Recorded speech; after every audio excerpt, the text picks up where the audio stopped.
పరిపాలనా విధానాన్ని విమర్శించడం కోసం, నిరసించడం కోసం మాత్రమే మనం ఇక్కడ నిలబడి ఒక ప్రమాదకరమైనటువంటి నిర్ణయం ముందట మనం నిలబడ్డాం. ఏమిటా ప్రమాదకరమైన నిర్ణయం అనంటే, డిగ్రీలో, సాధారణ డిగ్రీలో భాషల యొక్క బోధన అవసరం లేదు అనేటటువంటి అవగాహనకి ప్రభుత్వం వచ్చేసింది.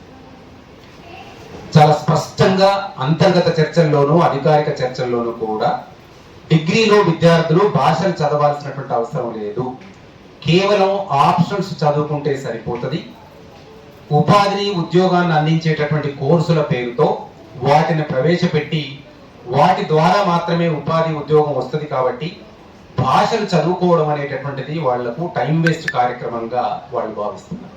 Council for higher education chairperson Balakrishna Reddy గారు చెప్పిన దాని ప్రకారం ఫైనల్ ఇయర్కి లాంగ్వేజ్ అవసరం లేదు, లాంగ్వేజ్ చదువుకోవడం వల్ల టైం వేస్ట్ అవుతుంది, కేవలం ఉపాధి ఉద్యోగాలను అందించేటటువంటి కోర్సుల్ని మాత్రమే మేము విభజించాం కాబట్టి భాషల్ని ఫైనల్ ఇయర్ నుండి తొలగిస్తున్నాము అనేటటువంటి మాట స్పష్టంగా చెప్పారు. వాళ్ళ ఆర్డర్ను కూడా తీసుకొచ్చారు. 20 క్రెడిట్స్ నుండి 16 క్రెడిట్స్ కు తగ్గించేటటువంటి క్రమంలో దాని నేపథ్యంలో జరిగినటువంటి చర్చ మమ్మల్ని కేవలం ఆందోళనకు గురి చేయటమే కాదు, అత్యంత ప్రమాదకరమైనటువంటి స్థితిలో కూడా నెట్టేస్తుందని మాకు అర్థమైంది. ఆ చర్చ ఏమిటి?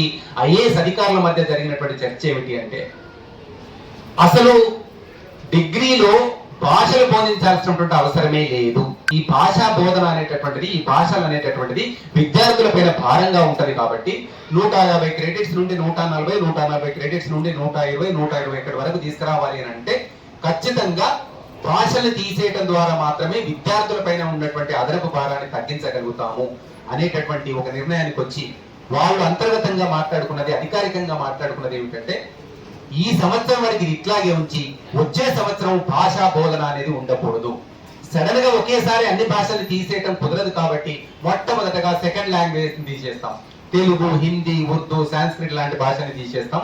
ఆ తర్వాత ఎబిలిటీ ఎన్హాన్స్మెంట్ కోర్స్ పేరుతోని, ఏఈసి పేరుతోని ఒక 8 క్రెడిట్స్ ఇచ్చి ఇంగ్లీషును బోధిస్తున్నామని, డైరెక్ట్ గా ఇంగ్లీష్ అనేటటువంటి పేరు వాడలేదు, ఎబిలిటీ ఎన్హాన్స్మెంట్ కోర్స్ పేరుతోని కేవలం దాన్ని కొనసాగిస్తామని చెప్పారు. అంటే 2027-28 అకాడమిక్ ఇయర్ నుండి పూర్తిగా భాషల బోధన అనేటటువంటిది తెలంగాణ రాష్ట్రంలో డిగ్రీ కళాశాలల్లో ఉండబోవటం లేదు అనేటటువంటి ఒక స్పష్టమైనటువంటి అంతర్గత అధికారిక సమాచారం మనకున్నది. ఇది కేవలం అకాడమిషియన్స్, సాహిత్యకారులు దానిపైన ఎన్లైటన్ చేస్తారు కాబట్టి అయినా ఒక 2 విషయాలు పంచుకోవడానికి ప్రయత్నం చేస్తాను. భాష అంటే అదేదో కేవలం ఒక సబ్జెక్టు గానో కాదు, అన్ని సబ్జెక్టులను బోధించడానికి అవసరమైనటువంటి ఒక ఉపకరణంగా మనం చూస్తాం. మానవ నాగరికత వికాసంలో, మానవ అభివృద్ధి క్రమంలో భాష లేకుండా, ఆ మాటకు వస్తే జ్ఞాన సముపార్జన అంతా కూడా, అసలు జ్ఞానం అనేటటువంటి ఆవిర్భావం అంతా కూడా అక్షరంతో సంబంధం లేకుండా, భాషతో సంబంధం లేకుండా జరిగేటటువంటి ప్రక్రియ కాదు అని మనందరికీ తెలుసు.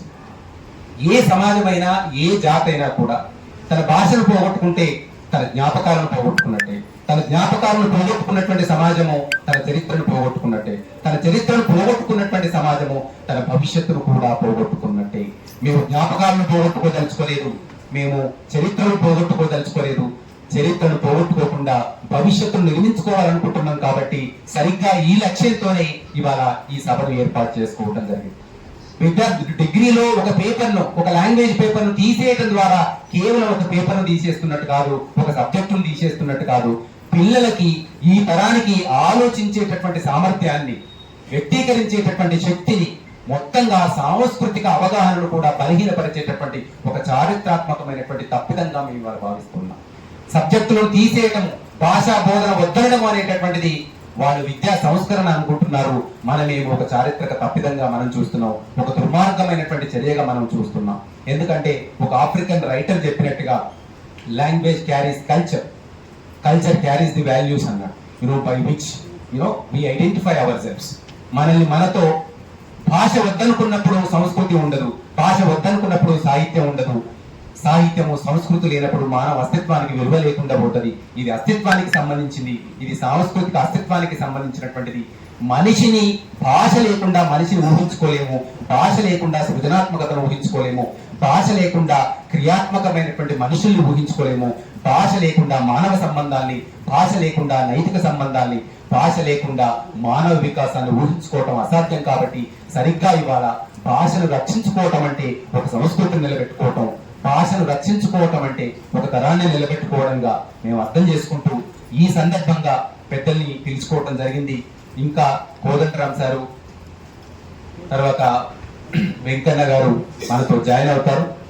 దయచేసి ఈ విషయంలో మనకి ఎన్లైటన్ చేయటమే కాకుండా ప్రభుత్వం దృష్టికి కూడా, నిజానికి ప్రొఫెసర్ కూరపాటి గారిని పిలిచింది సార్ వెంకన్న గారిని వేదిక మీదకి రావాల్సిందిగా